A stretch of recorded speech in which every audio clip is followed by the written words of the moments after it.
Hindi man po pwedeng mangyalam ang ating Pangulong Bongbong Marcos. Sabihin pa na pinsan niya si Speaker Martin. Pero hindi man pwedeng mangyalam sa trabaho ng Congress. It is the mandate of Congress na pag may isinabmit mga kababayan sa kanila na verified complaint, impeachment complaint, tapos na-determine na it is sufficient in form, then kailangan nilang i-process. Hindi pwedeng mangyalam ang ating Pangulong Bongbong Marcos. Ito mismo ang naging paliwanag natin sa mga previous videos natin, mga kababayan. Ito ngayon ang sinasabi ni Executive Secretary Lucas Bersamin, na dating Chief Justice ng Supreme Court.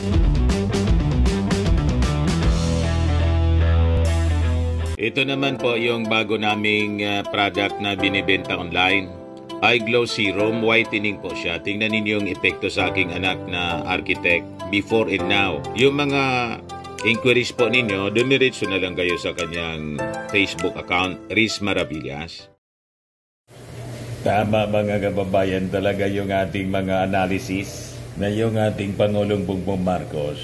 Actually, hindi man siya kontra sa impeachment, hindi siya kontra na ma-impeach si Sara Duterte. Yung statement ng ating Pangulo na hindi siya pabor na ma-impeach si Sara Duterte, tapos nag-text siya sa Congress na leak. May malalim na kaulugan, mga kababayan, kung bakit yun na-leak. Biglang ikinalat ni Katon Ying yung leak. O ngayon, luminaw na mga kababayan. Una, after na yung INC, Iglesia ni Cristo, mag-prayer rally for peace. Pagkatapos, nag-react si Enrile. Sabi ng ating Pangulong Bongbong Marcos, tamaan niya si Enrile. It will become a very bad precedent kung ang susundanan niya natin yung posisyon ng Iglesia ni Cristo. Iyaban niya to follow the rule of law. Sabi ni Enrile, biglang nag-react yung ating Pangulo. Tama niya si Enrile. Ngayon lalo na luminaw na talagang yung ating Pangulong Bongbong Marcos, sabi natin sa ating mga analysis, will respect the rule of law ever since yan ang kanyang posisyon and the independence of the Congress. Kasi may mandato yung Kongreso. Hindi yon pangingialaman ng ating Pangulo. Although, personal na posisyon niya, hindi niya ini-encourage. Yun ang tamang term dun eh. Hindi niya ini-encourage. Kasi nga, it is a storm in a teacup. Anyway niya, magagalit lang ang mga tao sa isang bagay na unimportant. Sara Duterte niya is unimportant. Ngayon mga kababayan, nagsalita na yung little president, si Executive Secretary Lucas Bersamin. Sakto yung ating mga analysis na yung ating Pangulong Bongbong Marcos hindi man talaga kontra sa impeachment at irerespeto niya ang magiging desisyon ng Congress. Ayan yung paliwanag ni Lucas Bersamin mga kababayan. Sabi ni Lucas Bersamin, Marcos not blocking impeachment move versus BP Duterte. Malinaw na po. Para niya, Mr. Maravillas, nagpo-Poncio Pilato ang ating Pangulong Bongbong Marcos. Anong nagpo-Poncio Pilato? Consistent yung posisyon ng ating Pangulong Bongbong Marcos. Mali lang yung interpretation ninyo. Lalo ng mga DDS. Pero kami, alam namin na mga supporters ng ating Pangulong Bongbong. Alangan man hindi ito impeach mga kababayan na nagbanta na sa ating Pangulo kay Lisa Marcos at saka kay Martin. Bad precedent po pag hindi tinanggal si Sara. Hindi lang yung kanyang pagbabanta, kundi yung paggamit niyang mali sa confidential funds. Hindi pwedeng hindi panagutin sa ating batas mga kababayan yung kanyang pagsalaula sa taxes ng ating mga kababayan. Yung ating Pangulo, sabi ko mga kababayan, naghihintay lang ng tamang timing. Pag ang Pangulo nakita niya na nahilot na yung Senado, kung sino naghilot, hindi ko po alam. Itong statement na to mga kababayan ng ating Executive Secretary si Lucas Bersamin ay nagpapahiwatig ng green light that the palace is giving a green light to Congress to impeach Sara. Kaya nakita ninyo, yung majority black, mga kababayan, the majority members ng Congress, hindi pa po gumagalaw. At si Secretary General Rinaldo ng Congress, hindi pa sinasubmit po. Kasi siguro wala pang instruction si Pinsan ng ating Pangulo, si Speaker Martin Romualdez. Hindi pa nga po nakakarating sa opisina ni Martin Romualdez. Kasi nga po, naghihintay ng tamang timing. O ngayon, baka nahilot na po. Pero kulang na sa panahon siguro. Baka after election. Pero tingnan natin. Sabi ko, before election, pag nahilot ito, may time pa man. Pag pinirmahan ng 103 members ng Congress, immediately pwede itong isubmit to the Senate for the impeachment trial. At sabi nga po ng mga nakakaintindi nito, it will be a continuing case kahit bago na ang komposisyon ng Senado. Kung hindi matapos kasi may election po tayo, aabutin ng campaign period, baka mawala ng panahon yung ating mga senador na ma-take up ang kaso ng impeachment kay Sara Duterte. So, ganon. Ganon din yung apprehension ng ating Pangulong Bongbong Marcos. Di ba yung sinabi niya? Gahol sa panahon, mga kababayan. But anyway, bigay ko sa inyo yung naging statement ni Executive Secretary Lucas Bersamin na ang Palasyo Malacanang hindi po arangin ang impeachment laban kay Sara. Talagang sinabi na po ng Palasyo na sa ating reading, it is a green light on the part of the Palace giving a green light sa Congress na ikasana. Bitawan na ang sword of Damocles laban kay Sara Duterte. Nagpa-press con po si Bersamin. Sabi diyan, Executive Secretary Lucas Bersamin refuted the claim of lawmakers from Makabayan Bloc at the House of Representatives that Marcos alleged interference was delaying the impeachment proceedings against Duterte. Sabi po ni Bersamin, he is not blocking. He cannot do that because it is the discretion of the collective of the lower house. If they decide to initiate, there is no way of preventing that, sabi ni Bersamin. Hindi man po pwedeng mangyalam ang ating Pangulong Bongbong Marcos. Sabihin pa na pinsan niya si Speaker Martin. Pero hindi man pwedeng mangyalam sa trabaho ng Congress. It is the mandate of Congress na pag may isinabmit mga kababayan sa kanila na verified complaint, impeachment complaint, tapos na-determine na it is sufficient and form, then kailangan nilang i-process. Hindi pwedeng mangialam ang ating Pangulong Bongbong Marcos.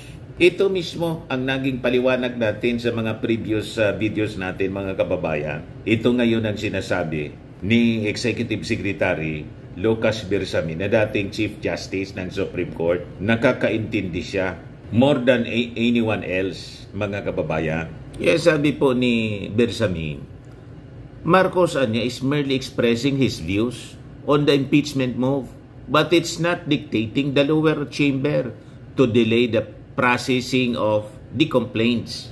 Opinion man lang yun ng ating Pangulo na hindi ko sinusupport ang impeachment laban kay Sara kasi anyway, si Sara is unimportant. It will be a storm in a teacup. Madaling sabi, magkakagalit lang yung mga tao sa isang bagay, sa isang sitwasyon na hindi man importante anyway si Sara.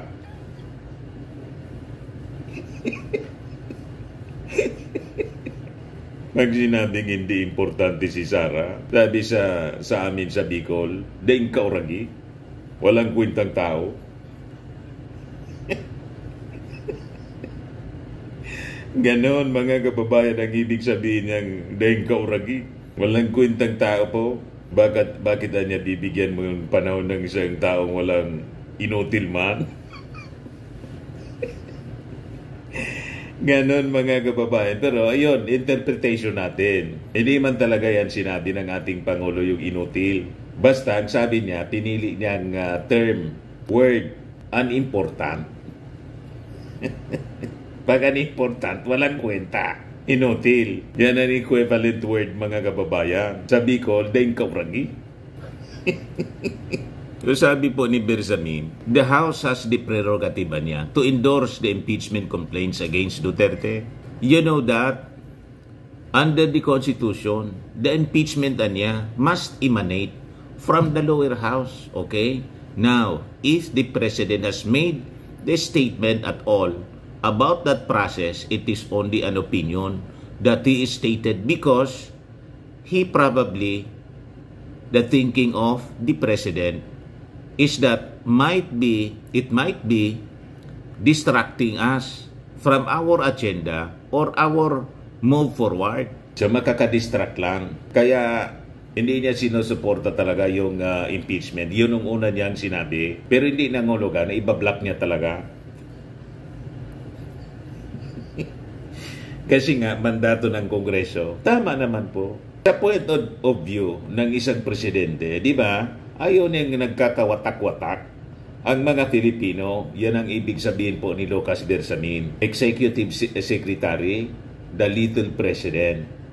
Itong mga sinabi ni Bersamin, mga kababayan, malamang before siya na nagpapresko, nag-usap na sila ng ating Pangulong Bongbong Marcos.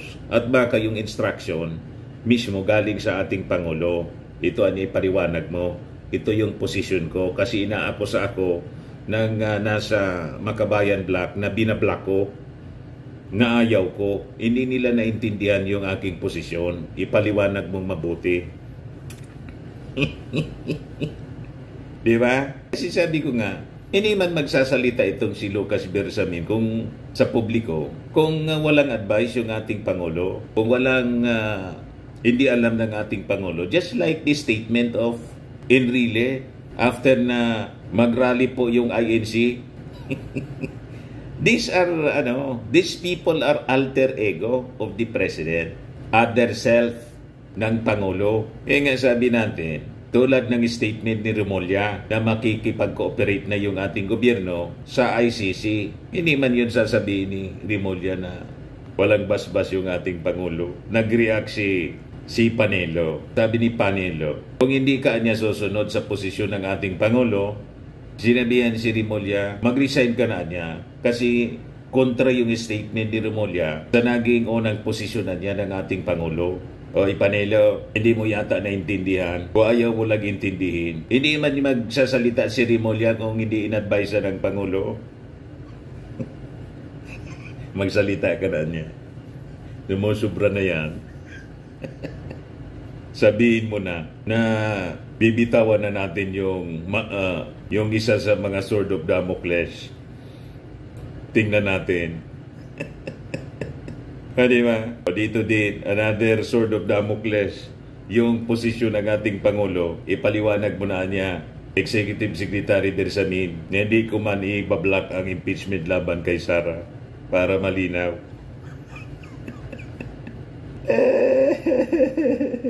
Tuloy ang impeachment. Sabi ni Bersamin, we cannot dictate on the lower house. It is a co-equal. Belongs to a co-equal branch of government. All we are saying, the President was saying to the lower house, this is my position. Pero hindi nangangulugan na didiktahan ng palasyo, didiktahan ng Pangulo, ang Congress, ibablock niya na hindi i-impeach si Sara.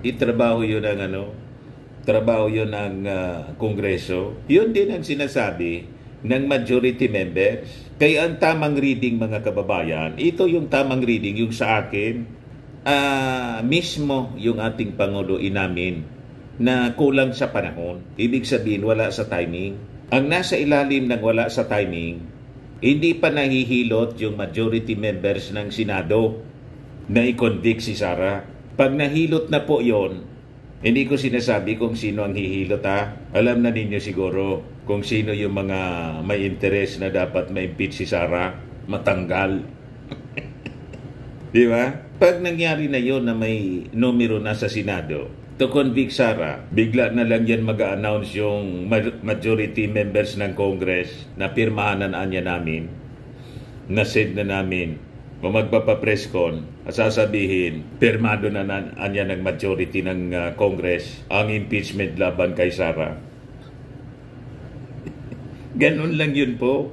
Yan yung malinaw na na naging payag ng ating Pangulo in an interview in Burauen Late on January 17, Marcos said it would not be practical to push for Duterte's impeachment, citing the very poor timing of the move given that the midterm elections would be held this year.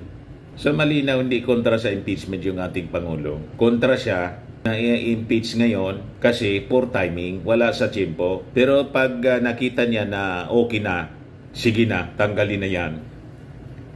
Impeach na yan. Babas-basa na yan ang ating Pangulo. And I think itong statement ni Bersamin is a green light to Congress.